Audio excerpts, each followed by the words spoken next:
Hello everybody and welcome to the 17th lecture of MHM 427AT. As you can see here, at the beginning of the semester we told you that we are going to cover 4 study themes. So we finished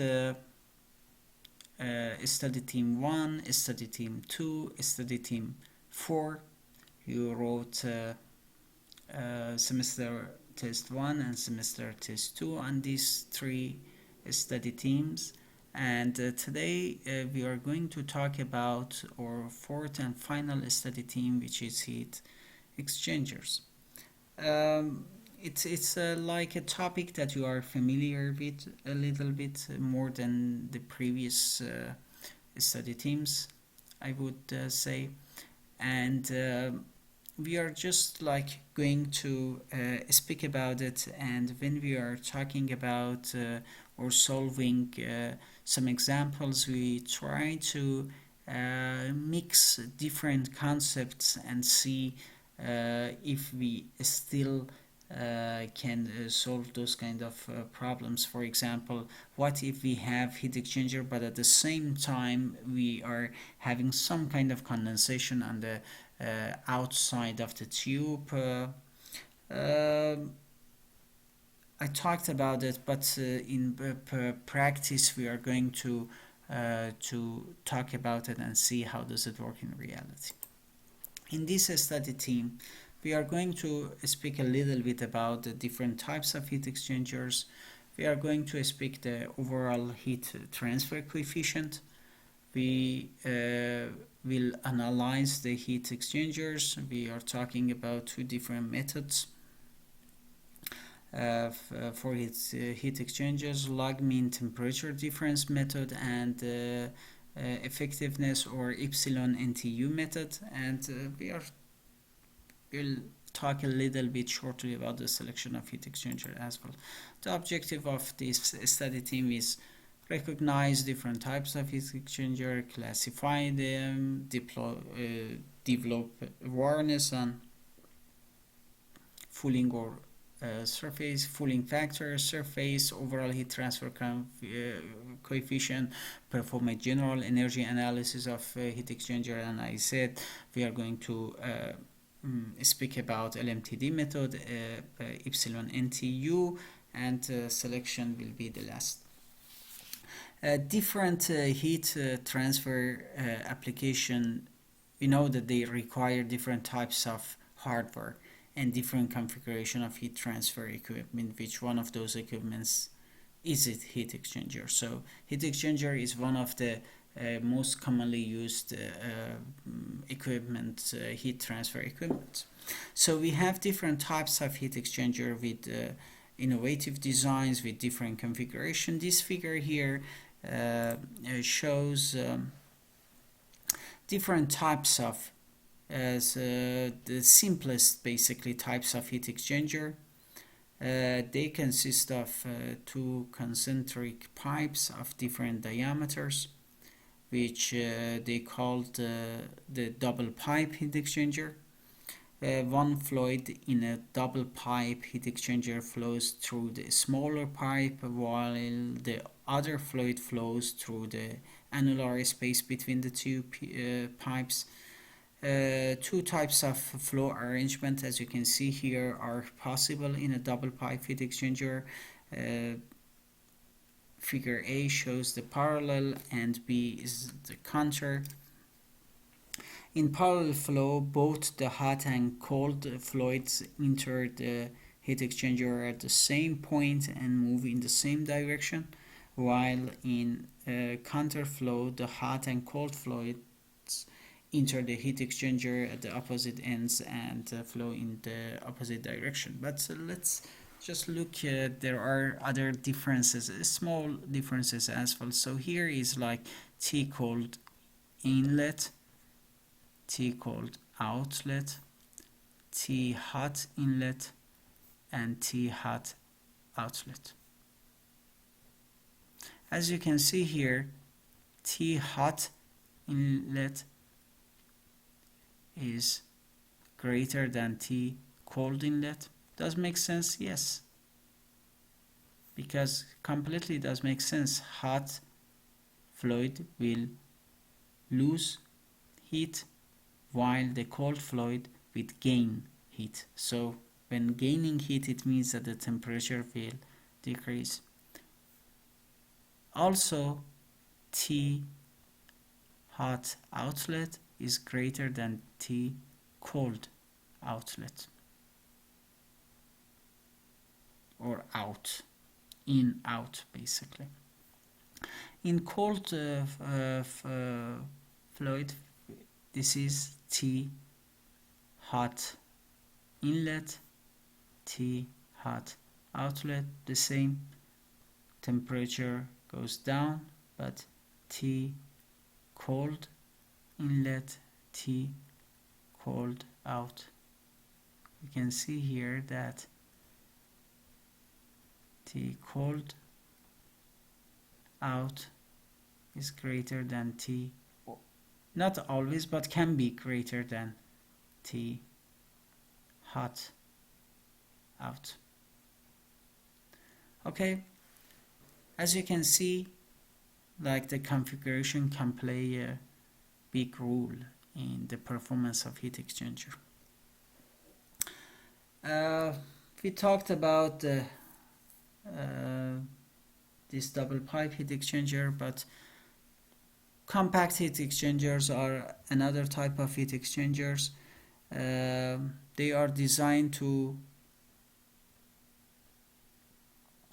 create a large heat transfer surface area per unit volume, and that's the reason why it's called compact heat exchanger. But there is a kind of like a ratio which plays a big role in compact heat exchangers, and we call them beta, or area density.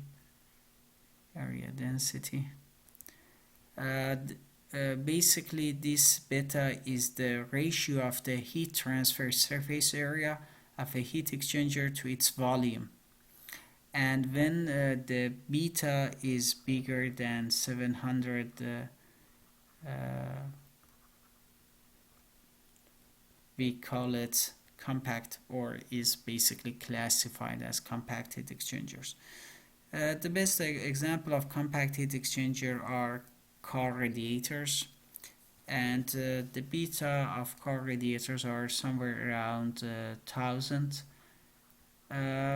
But can you give a very good example of a heat exchanger with the highest beta? What do you think? Like, do we have anything close to, I don't know, 5,000 or 10,000 or something like that? Actually, all of you are having it. It's long. Long is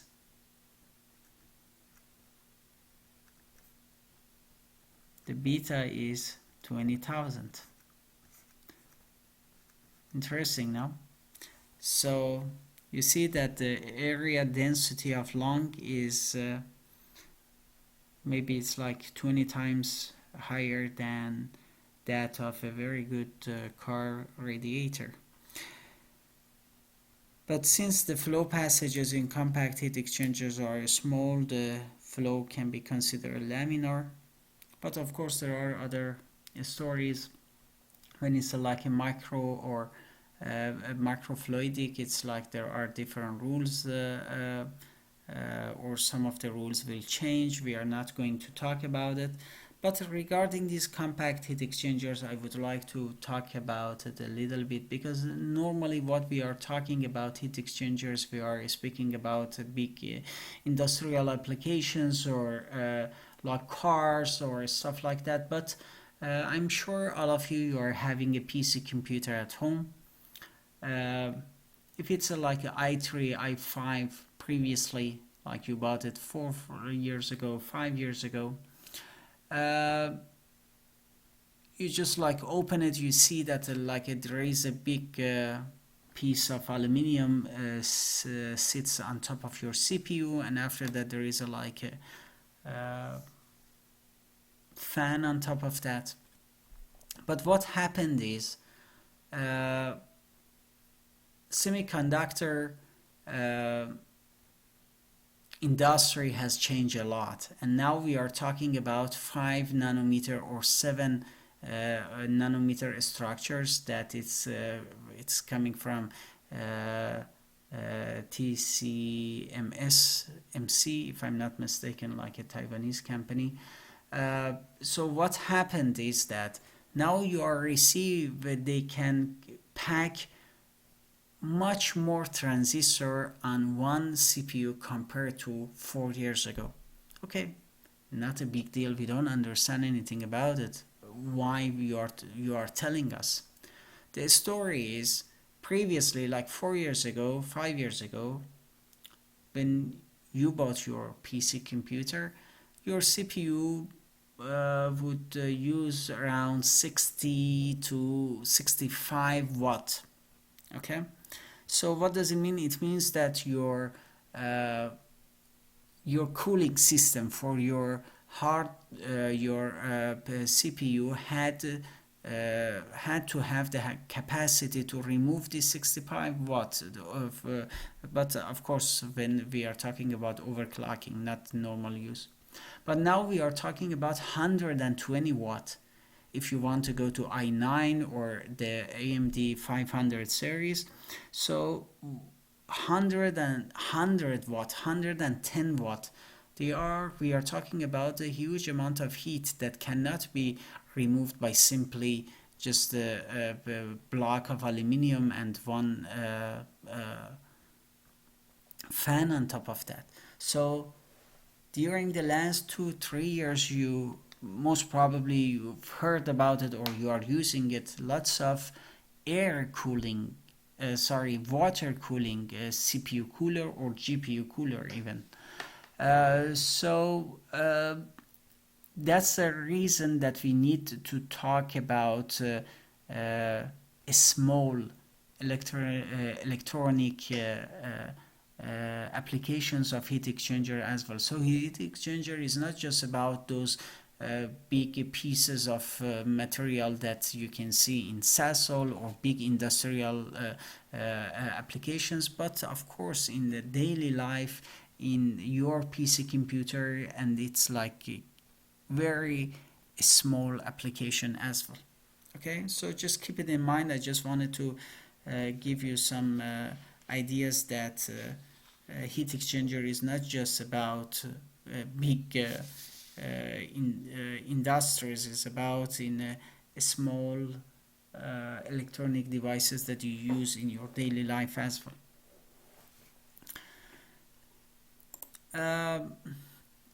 This figure shows the shell and tube.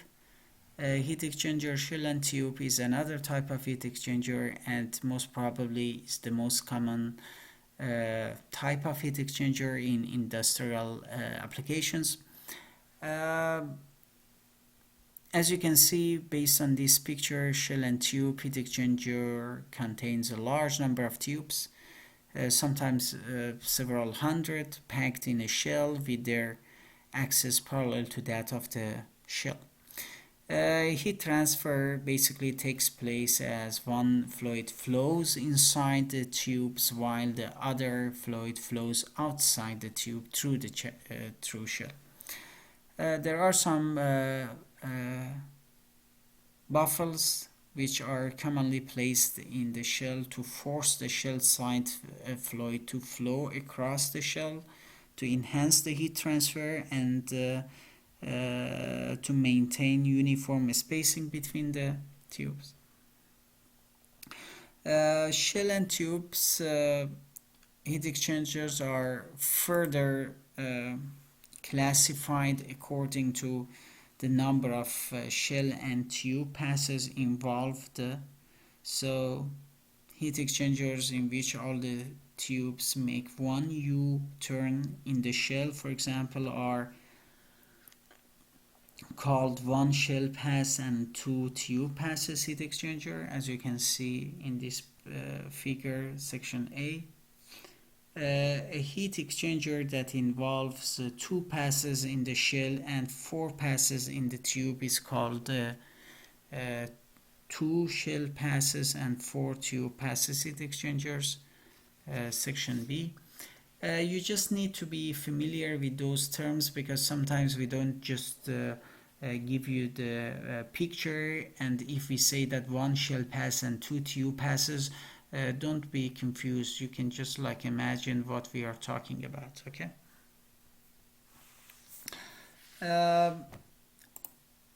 Now we are going to talk about an important concept in heat exchangers called the overall heat transfer coefficient.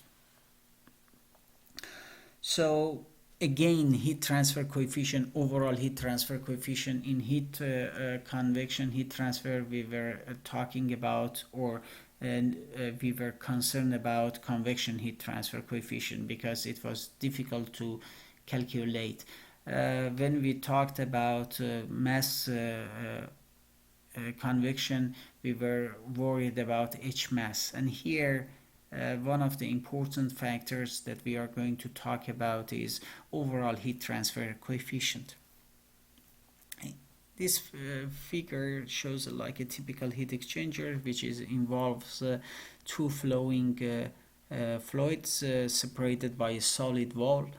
Heat is first transferred from the hot fluid to the wall by convection, and after that by conduction through the wall or the thickness of the tube, and from the wall to the cold fluid again by convection. Radiation effect, because if it depends on the temperature, for lower temperatures the effect of radiation can be neglected, but if temperature is high and the effect of radiation cannot be neglected, so you need to be it needs to be considered. But we are going to use the same analogy as electrical resistances. So basically we are having a driving force divided by resisting force. So Q dot for us here basically is delta T, temperature difference, which is our driving force, and R total, which is our total resistance. The total resistance in this case, because it's like a series configuration, is equal to Ri plus R vol plus RO I inert resistance, wall resistance, outer resistance. So Ri, as you can see here, is 1 divided by HIAI. R vol is not mentioned here, but I'm just like going to write it down, is LNDO divided by DI 2 pi KL. So you see that the material that this tube is built is important, as well as its inner and outer or thickness of the tube. And RO, as you can see here, is HO 1 divided by HO AO. How the surfaces are calculated, you can see it from here. So very simple. But if we want to calculate it based on that concept of driving force divided by resisting force, so Q dot, we know that Q dot, we said that is delta T divided by R, and we also said that R total is equal to 1 divided by HIAI plus NDO divided by DI 2 pi KL. plus 1 divided by HOAO. Okay, so Q dot is UAS delta T, and we call this U overall heat transfer coefficient.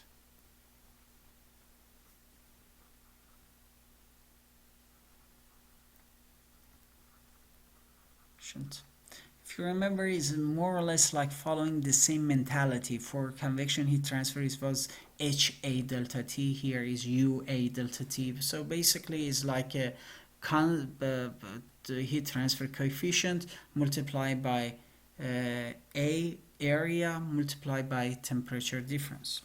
But here, if you look at that, we can also say that, because it's like we can write it based on the inner and outer tube. So it's UIAI delta T is equal to UOAO delta T. Why is that? Because when there is no if in its ideal condition, the heat which is lost by the hot fluid is received by the cold one. Okay, but here we know that the Q dot is equal to delta T divided by R total. So if we apply that and after that remove the delta T, basically 1 UAS is equal to 1 UIAI is equal to 1 UOAO is equal to R total.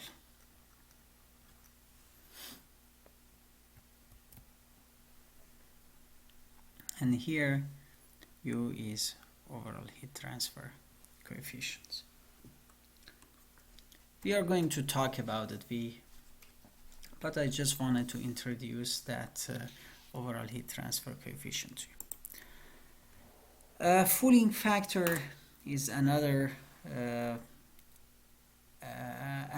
important factor that will affect the performance of heat transfer, and now we are going to talk about it a little bit.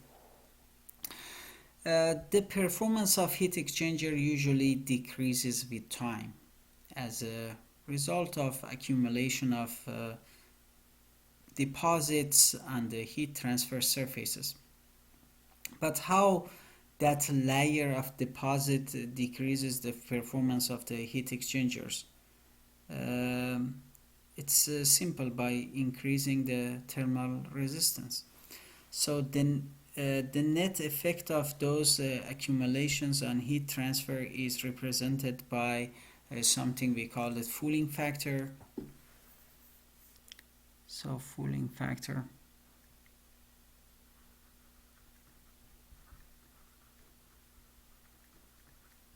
RF. So there are different kinds of fouling that we might face in industrial applications. Physical fouling, chemical fouling, and biological fouling. So what is physical? So basically is accumulation of solid deposits on the heat transfer surface. To avoid that physical fouling or accumulation of solid deposits on heat transfer surface, solid content in the water normally that is being used in power and process plant are removed before it is allowed to circulate through the system, because that will if they don't do it, it will increase the maintenance cost dramatically. So the water that they use in the industrial applications are treated. Chemical fouling is basically corrosion. The heat transfer surfaces are fooled by accumulation of products of chemical reactions. This form of fouling can be avoided by coating metal pipes with glass or using plastic pipes instead of metal and or any other different solutions. We also talked about something called biological fouling that can happen in especially in like a wastewater treatment plants and stories like that. So now how that can work, because now we talked about fouling factor and we said that fouling factor will decrease the performance of a heat exchanger by increasing the resistance. So how that fouling factor can be added into our equation or what we just talked about. So we just said that the R total is equal to 1 UAS is equal to 1 UI AI is equal to 1 UOAO. We also said that our total is equal to, for a very simple situation, AIHI plus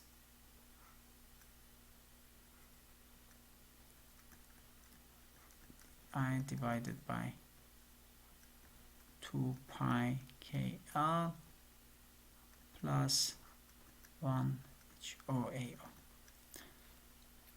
So if we can add fouling factors to it, it will sit between these two. So here fouling factor of inlet AI, here fouling factor of AO. Okay, so on both sides we have two different fouling factor. But now let's try to solve one example, like a starting example, basically, to see if we remember anything from or previous courses that we passed on heat exchanger or previous knowledge about heat exchanger, and after that we are going to go and talk about more advanced topics. Let me just open some free pages, and after that we are going to solve this together.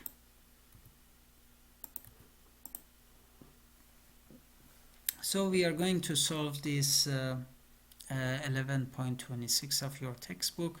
Hot engine oil with a heat capacity rate of 4440 watt per Kelvin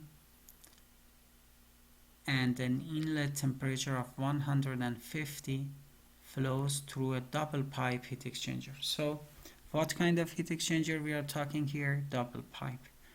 The double pipe heat exchanger is constructed of 1.5 meter long copper pipe.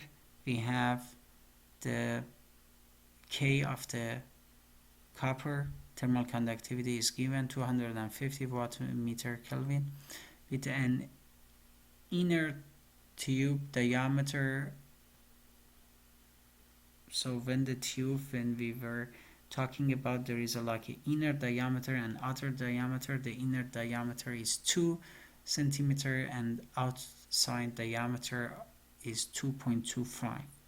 The inner diameter of the outer tube of the double pipe is 6 centimeters. So basically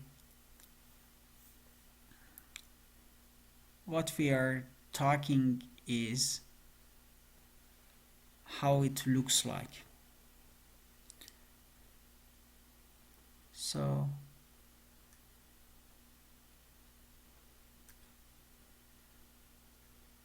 R1, R2,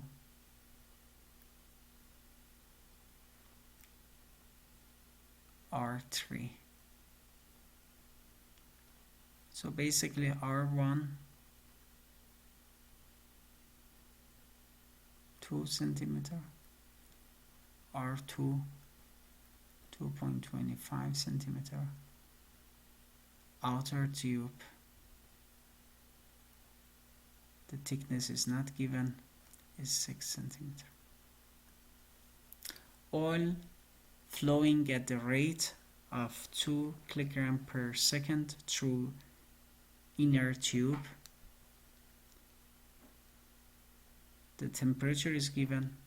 The cold fluid is water, enters at 20, exits at 70. The fouling factor of the oil side and water side are given, and is asking us to determine the overall heat transfer coefficient on inner and outer surface of the copper tube. So basically what the question is asking us is very simple.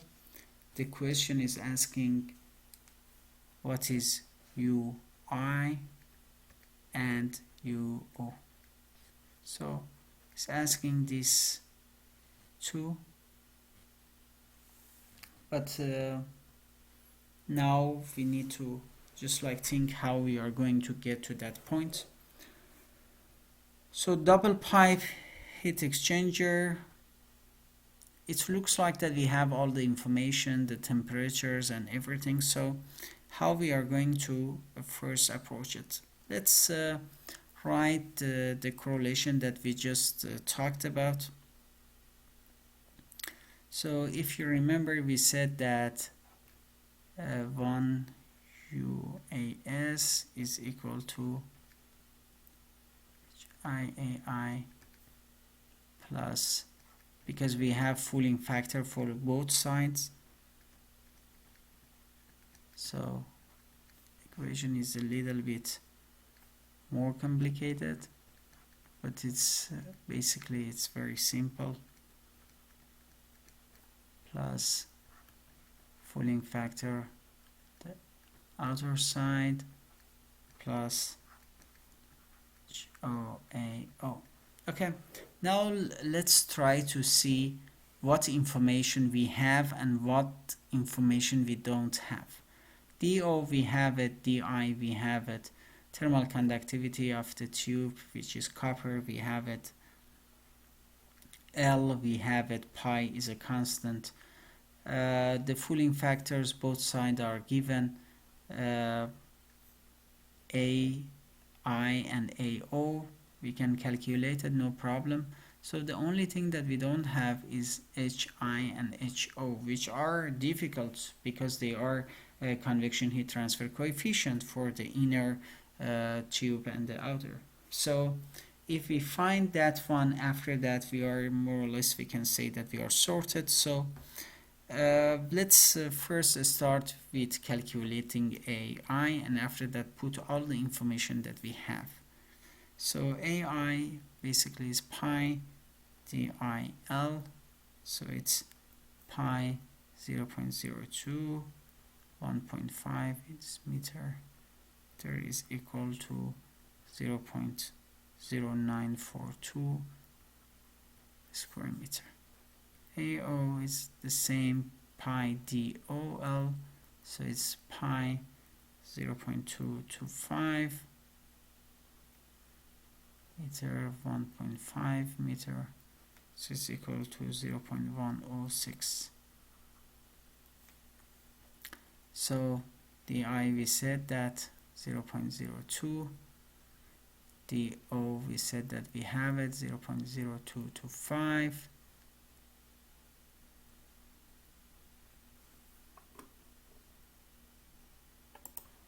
(0.225)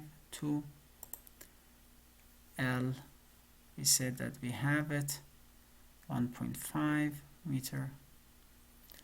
AIAO we calculated. R fouling factor of I we said that we have it, water side is equal to 0.00015.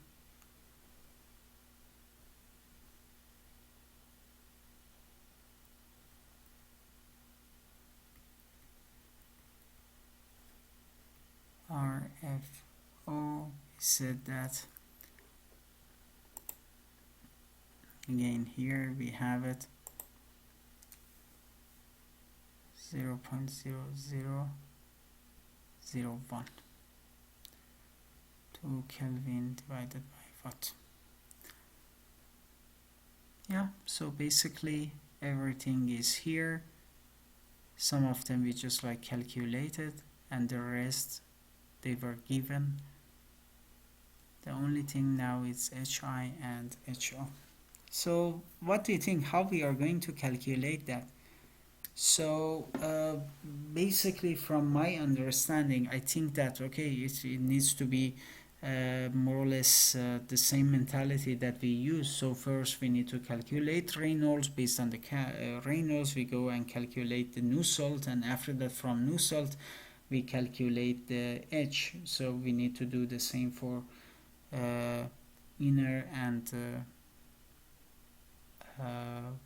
outer tube, and after that we are fine. So in the that's a process that needs to be repeated for 2. Okay, let's start and see how we can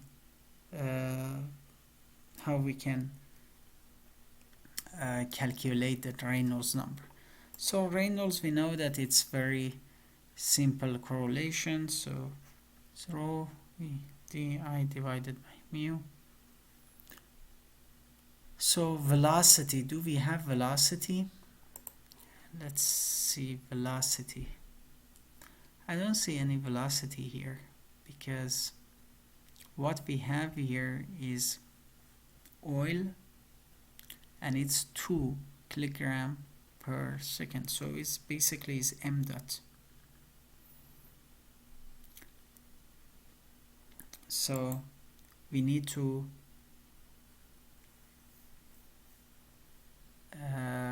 find another correlation to find velocity based on the m dot. So how that can be achieved? Velocity basically is very simple.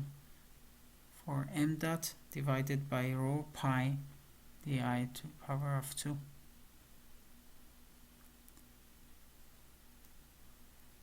Don't get confused, it's very simple. So pi di to the power of 2 divided by 4 is basically a. So basically m dot rho a velocity. Then velocity is m dot divided by rho a. Okay, so we put that there. So basically Reynolds is rho for m dot di mu rho pi di to the power of 2. You can just like calculate that one, but normally for me, if I want to do it, first I calculate the velocity separately to have the velocity, and after that I put the velocity into the Reynolds number. So I am going to do the same. The velocity, as I said, is for m dot rho pi di to the power of 2. So 4 2. But wait a minute, we don't have rho. Okay, that's, we are going to talk about it. Okay, now we don't have the density of oil, because now we are talking from oil side or O side. Okay, so the property of the oil, especially in this case, we are having a problem. Why? Because there is basically there is a tube, inside is water or oil or whatever. At the entrance there is a temperature, and here there is another temperature.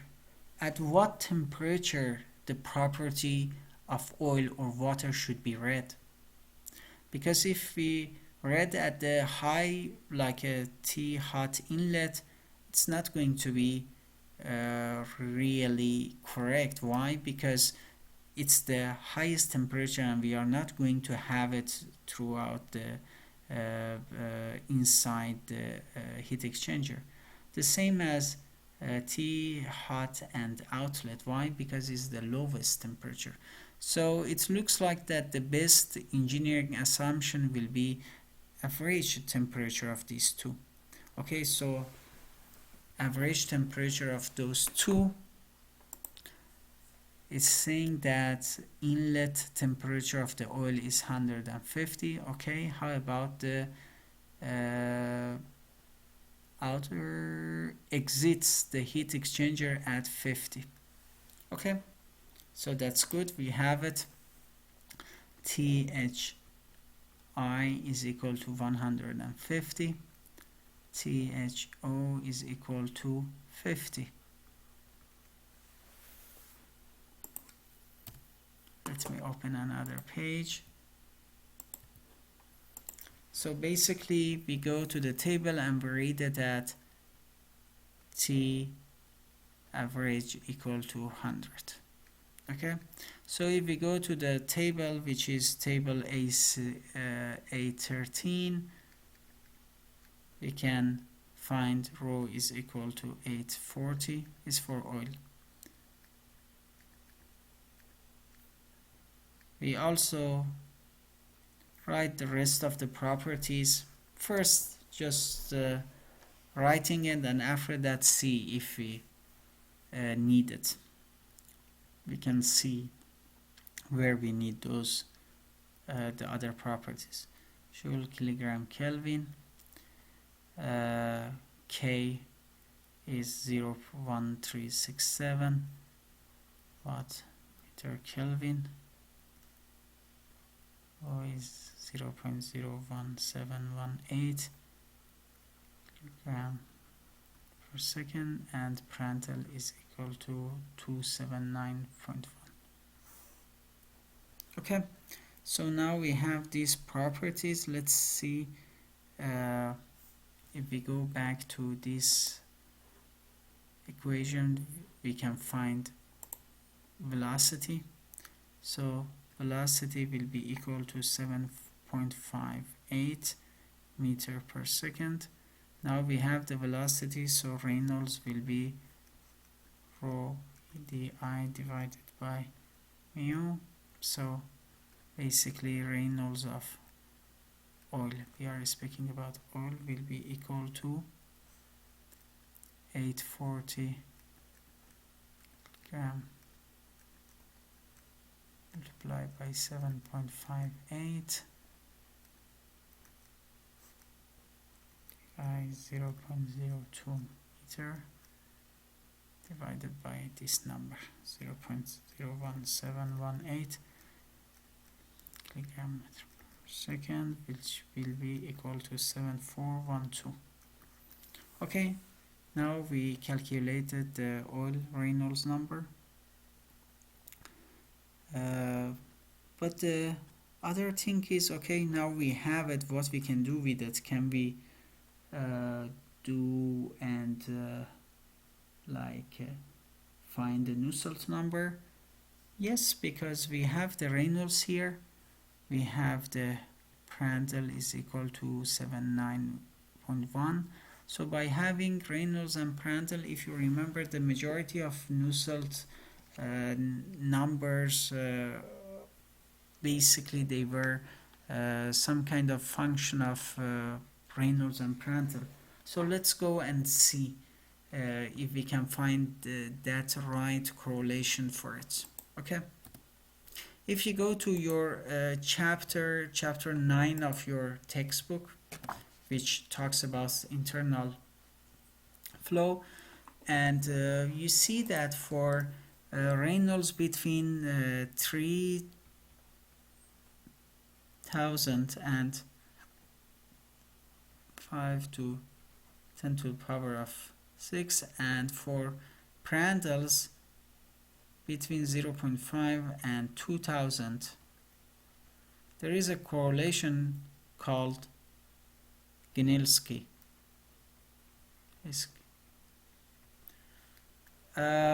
But the convection heat, like it's for Nusselt, so the Nusselt is equal to F divided by 8 Reynolds minus 1000 multiplied by Prandtl 1 plus 12.7 F divided by 8 Prandtl to power of 2.3 minus 1.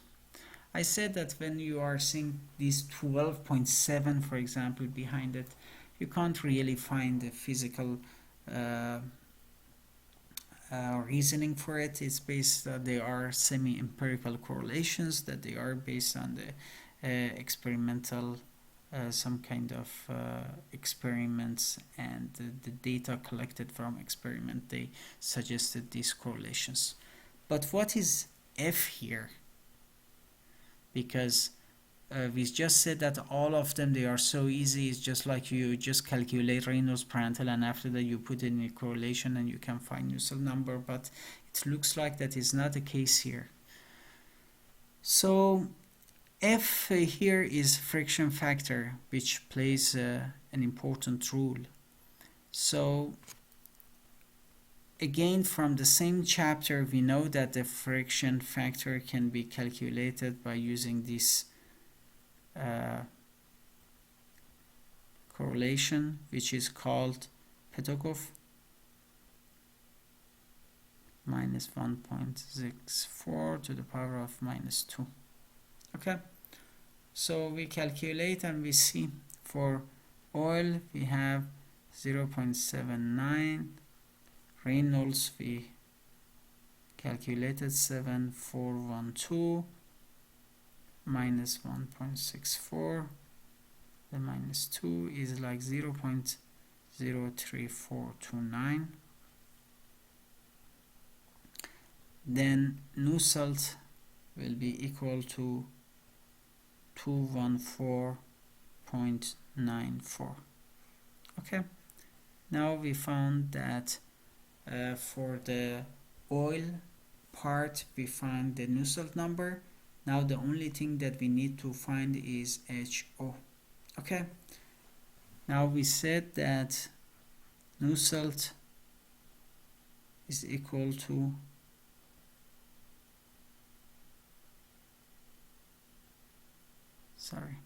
we wanted to find H, so H is equal to K Nusselt divided by D. So HO basically is K, if you remember we just read it from the table, K, the thermal conductivity of oil, just put it here, 0.1367 watt per Kelvin multiplied by Nusselt, sorry there is no space, I just like write it here, 214.94 divided by D, which is 0.02 meter. So the answer will be 1469.11 watt square meter Kelvin. Okay, this is HO. So now we are one step closer to the final answer. Why? Because if you go and look at here, now we have HO. Now we only need to find this one, and after that we will be all sorted. Okay, now let's say we want to calculate that one, and we want to do all these the same steps, the same, not a big deal, very simple. But at the beginning we are going to face with the very simple problem, because if you go back here, you see that not temperatures are given. Are they? Okay, so we are lucky. The cold fluid water enters heat exchanger as 20 and exits at 70. Okay, very good. So we have T cold in 20. We have T cold out 70. So we know that if we are going to the table and we want to read property from the table, we need to read it at 45 degrees. Okay, so that we know. The other stories, okay, so property at 45 can be read from the table, no problem, from table A9, because it's water at 45. So density 9901, CP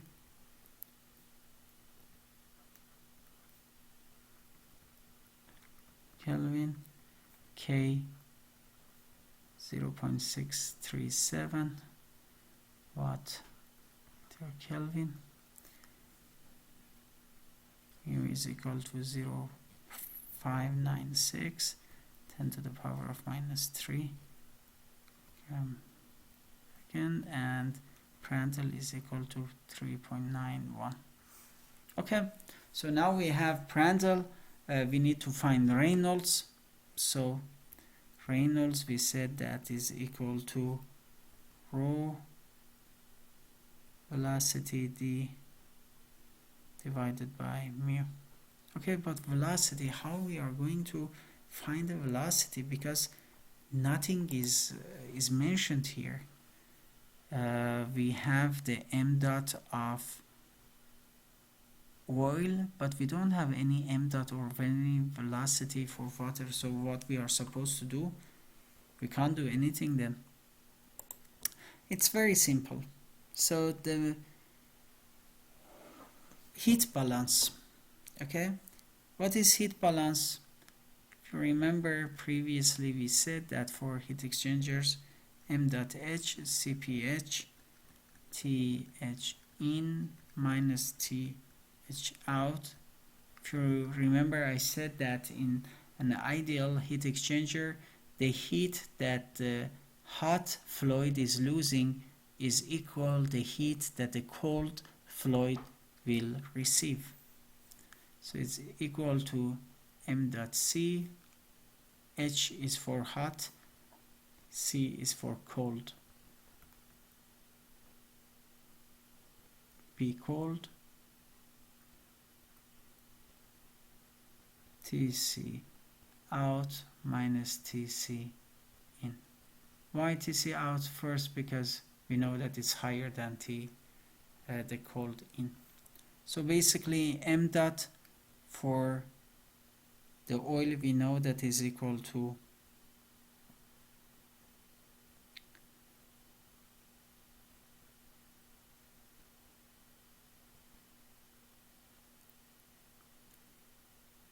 uh, 2 kilogram per second. CPH we calculated from the table here, 2220. 2220 joule kilogram Kelvin, multiply by 150 minus 50. This is equal to m dot c, we don't have it, multiply by 4180 kilogram Kelvin, multiply by 70 minus 20. So if we do all those calculations, m dot c will be 2.124 kilogram per second. But previously, the same as the previous one, this needs to be transferred or transferred into the velocity, because m dot we can't basically calculate the Reynolds, we need velocity. Okay, so here the basically velocity is the same as the previous one, or pi dO minus di divided by 2.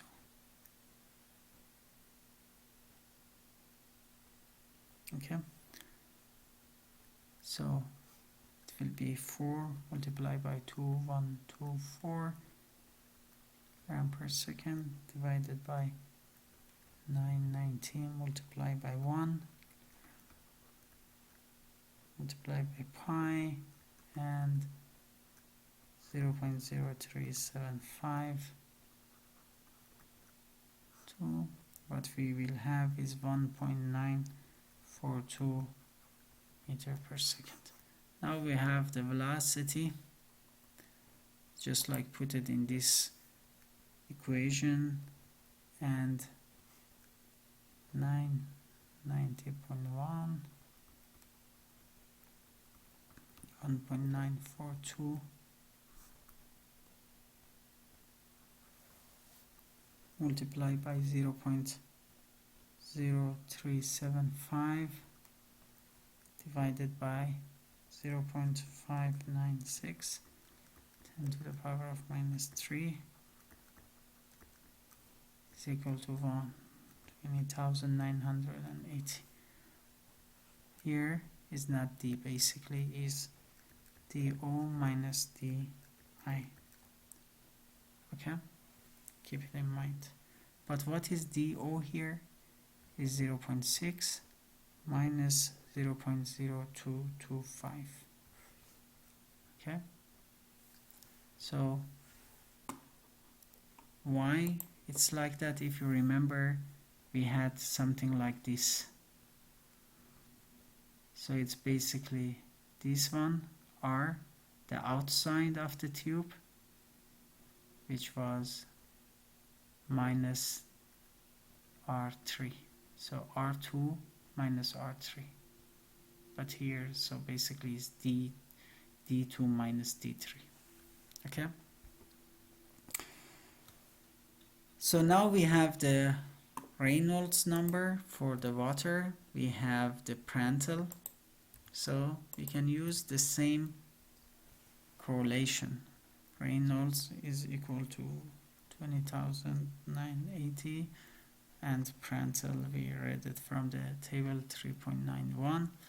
They are in the same boundary as the correlation that we just used, so we can use it for the for water as well. So first we need to find the friction factor. So friction factor is 9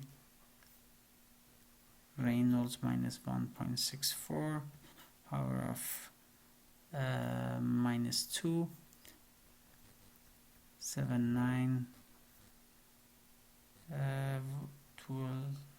120,980 minus 1.64 minus 2 is equal to 0.01728. So now we have a friction factor, and Nusselt, I'm not going to use, is the same correlation. So the Nusselt will be 540.91. Now we have a Nusselt, so HI,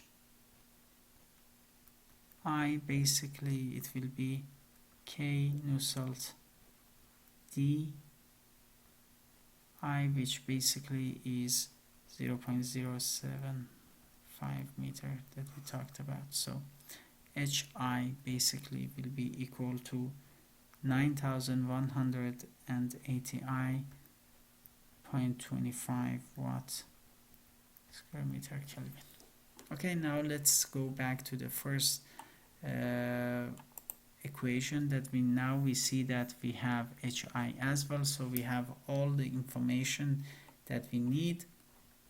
The only thing that we have to do is just like put it into the correlation and we can find the final answer. I just write the final answer, but please do it at home. UI is 0.4 Kelvin and UO is equal to 871 multi 0.9 watt to Kelvin. So these two, just keep it in mind and please try it to see if you can get it. As you can see, it was not difficult. Basically it was very simple, but it was a little bit of need a little bit of attention, just calculating velocities, after that using that velocity to calculate Reynolds, and at the same time, like you see that here in terms of like when we calculated the velocity, the area, lots of students make that mistake. Please don't do it, because for example for hot, which oil is here, this is the area, but for water the area is here. So keep that in mind. Don't just use the diameter for it, the other diameter 0.6, because if you do that, your velocity will be wrong, your Reynolds will be wrong, your Nusselt will be wrong, your HO will be wrong. After that, your final answers will be wrong too. So please keep it in mind. It's not difficult, but needs a little bit of attention. Okay, that was all for today. Enjoy the rest of your day and see you next week.